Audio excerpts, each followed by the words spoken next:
La chaîne Recto Verso est une chaîne d'aide au discernement.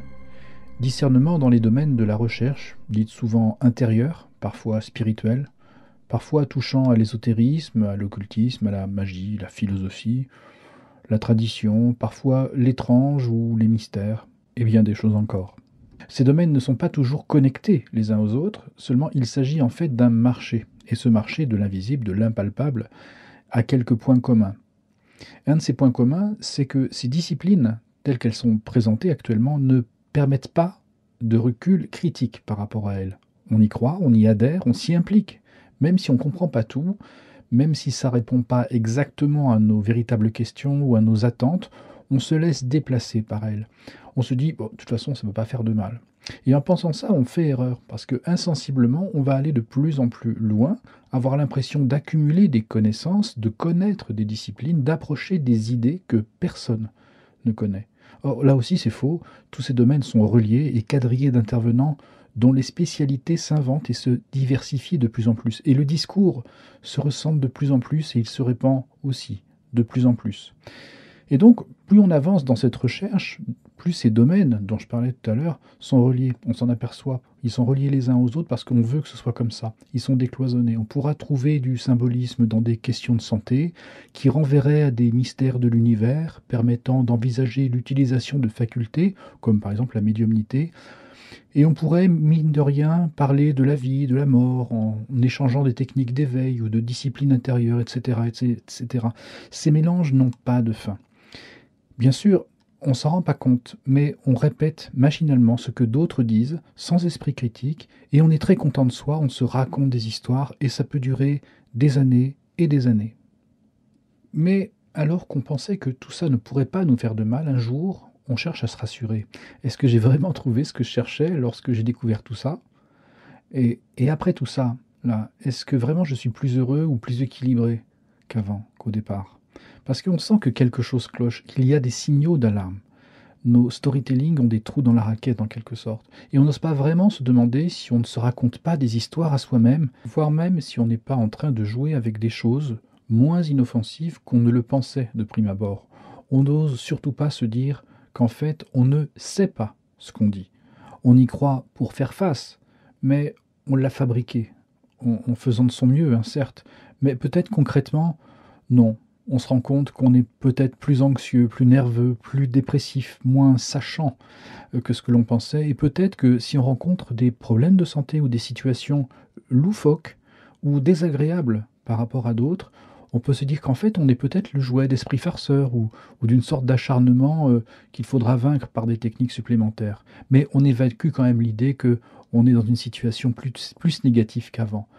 Parce que tout ce dont je vous ai parlé au début, il y a aussi un point commun, c'est un effet, on pourrait dire l'effet cliquet, qui fait que plus on avance, moins on a la possibilité de revenir en arrière, de remettre en question ses choix, de sa démarche, d'en avoir un regard critique là-dessus. Et si vous vous en rendez compte, vous ne savez pas du tout quoi faire de ça, à qui en parler, comment faire un pas de côté pour remettre en question tout en se respectant soi-même. Car votre entourage, lui, ne vous remettra pas en question. Il sait que tout ça fait partie de vous et on vous respecte, même si on ne comprend rien à ce que vous racontez. Et si, au moins en Poitillé, on recevait quelques aides pour mieux discerner, plutôt que de se bercer avec des chimères, ce serait peut-être un peu mieux. Mais tant qu'on n'en trouve pas, on va de liane en liane dans cette réserve naturelle qu'est le marché de l'invisible et on espère aller mieux avec les dernières techniques en vogue ou les dernières personnalités connues et leurs ouvrages. Mais des aides au discernement, heureusement, il y en a aussi. Parfois, des anciens adeptes, qui du New Age, qui des sociétés initiatiques, parfois des personnes qui ont connu une conversion ou pour qui les chimères se sont révélées dans leur propre nature, un peu spontanément. Parfois aussi avec des personnes qui ne reçoivent tellement de témoignages de par leur position ou dans leur fonction, qu'elles soient thérapeutiques ou religieuses par exemple, que ces personnes ne peuvent que se lancer dans des éléments de prévention. Alors chacun dans son registre, chacun dans ses options et dans son couloir, chacun dans sa cohérence, essaye d'aider au discernement.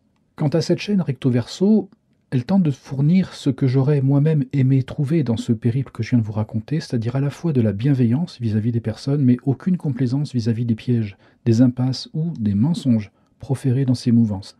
Je ne cherche donc pas à convaincre, mais à mettre en évidence ce qui pourrait vous enliser davantage, bien malgré vous. Il peut arriver qu'un jour, on se demande si quelqu'un pourra comprendre le bazar, le mélange qu'on a fait dans sa vie, comprendre le langage que l'on utilise entre soi, mais que personne ne comprend en dehors de toutes ces prestations, de ces milieux qui pourtant se disent si ouverts et si tolérants.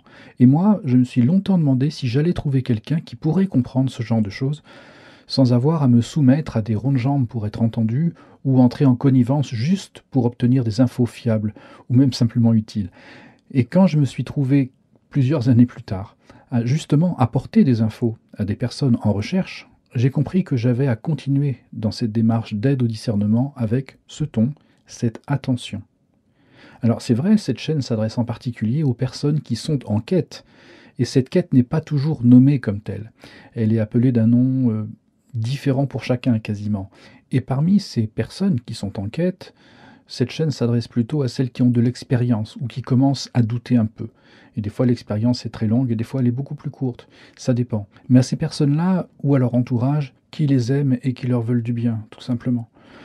Je produis des entretiens régulièrement et vous pouvez, si vous le souhaitez, me joindre via cette chaîne ou via le profil Facebook. Je donne suite aux sollicitations, questions, demandes ou remarques dans la mesure de mes possibilités. Voilà, c'est un petit aperçu pour présenter cette chaîne, cette initiative Recto Verso. Si elle vous intéresse ou semble vous concerner, envisagez l'idée de vous abonner ou de cliquer pour recevoir les notifications. C'est gratuit et sans engagement. Et si c'est le cas, alors je vous dis à bientôt. Allez, salut!